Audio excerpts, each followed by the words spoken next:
Hai semuanya, pada video kali ini kita akan bahas topik bahasan baru masih seputar AI dan masih berkorelasi dengan video sebelumnya. Topiknya adalah seputar adversarial search, jadi masih seputar searching nih. Nah, kira-kira topik yang akan kita bahas seperti apa ya? Apakah lebih rumit ataukah mungkin lebih mudah dari topik sebelumnya? Mari kita bahas sama-sama ya. Seperti biasa, mari kita belajar beredukasi bersama Mutiara. Nah, ini adalah topik yang akan kita bahas seputar adversarial search. Jadi silakan disimak bersama-sama. Mari kita bahas pengertiannya dulu ya. Materi ini akan membahas tentang adversarial search, yaitu bagaimana sebuah kecerdasan buatan atau AI mengambil keputusan saat berhadapan dengan lawan yang juga pintar. Jadi kita main strategi nih di sini maksudnya ya.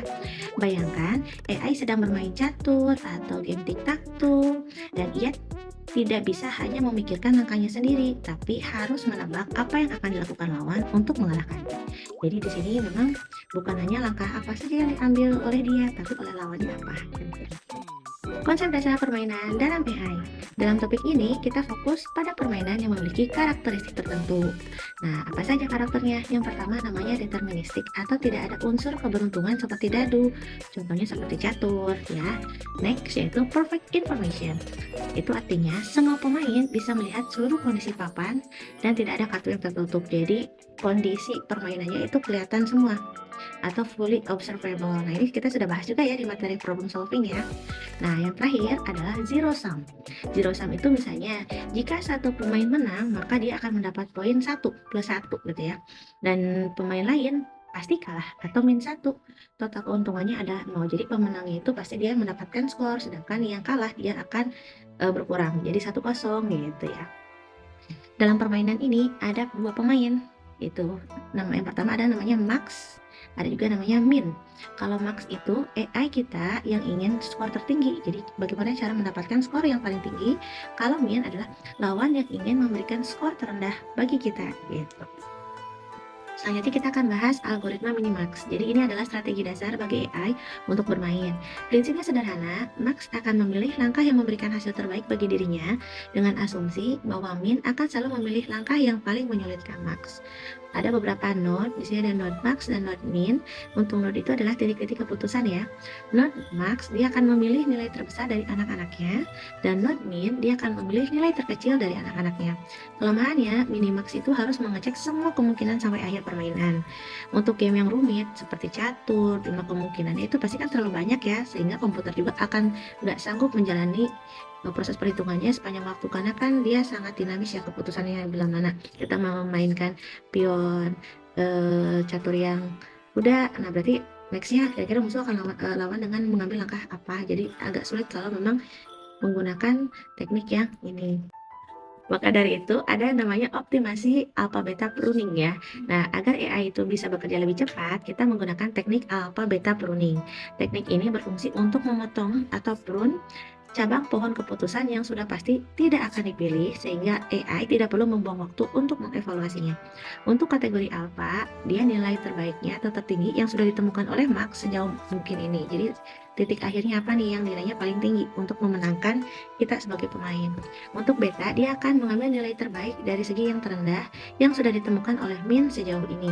Efisiensinya, jika dilakukan dengan urutan yang benar, teknik ini bisa membuat AI berpikir 2 kali lebih dalam dibandingkan dengan minimax biasa dalam waktu yang sama, karena dia memotong beberapa keputusan atau pilihan keputusan sehingga prosesnya itu akan lebih cepat. Adapun pendekatan praktis untuk game yang kompleks, jadi karena kita tidak mungkin menghitung sampai akhir permainan seperti catur yang bisa ratusan angka, maka bisa digunakan beberapa trik. Yang pertama namanya evaluation function. Jadi karena AI tidak bisa melihat akhir permainan, ia memberikan skor sementara pada posisi saat ini. Contohnya di catur, saya punya lebih dari banyak menteri, jadi posisi ini bagus, plus 10. Jadi kayak ngasih rekomendasi gitu ya. Yang kedua adalah depth limit search. Jadi AI hanya melihat beberapa langkah ke depan.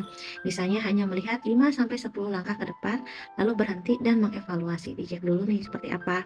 Yang ketiga adalah iterative deeping, yaitu AI mulai mencari dengan kedalaman 1, lalu 2, lalu 3, dan seterusnya sampai waktu berpikirnya habis. Jadi dicek lagi nih, sesuai nggak dicek sampai mendalam gitu ya. Adapun beberapa variasi lain yang pertama adalah expected minimax ya. Dia digunakan untuk game yang punya unsur keberuntungan seperti dadu.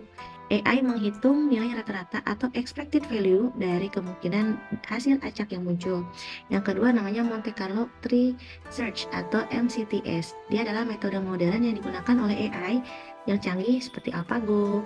Alih-alih mengecek semua cabang, AI melakukan simulasi acak berkali-kali untuk melihat langkah mana yang paling sering menang. Jadi kalau langkah yang ini lebih sering menang maka direkomendasinya seperti itu.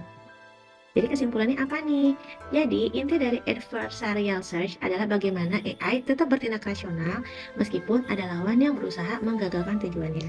Karena tadi analoginya adalah permainan, maka kita bisa melihat gambaran bahwa bagaimana AI ini bisa memberikan gambaran keputusan atau jawaban dengan solusi yang terbaik.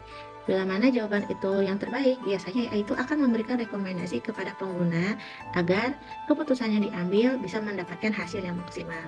Itu aja ya paling seputar AI dengan subtopik adversarial search. Mudah-mudahan bisa dipahami dan sampai jumpa di video-video selanjutnya. Bye bye, salam edukasi.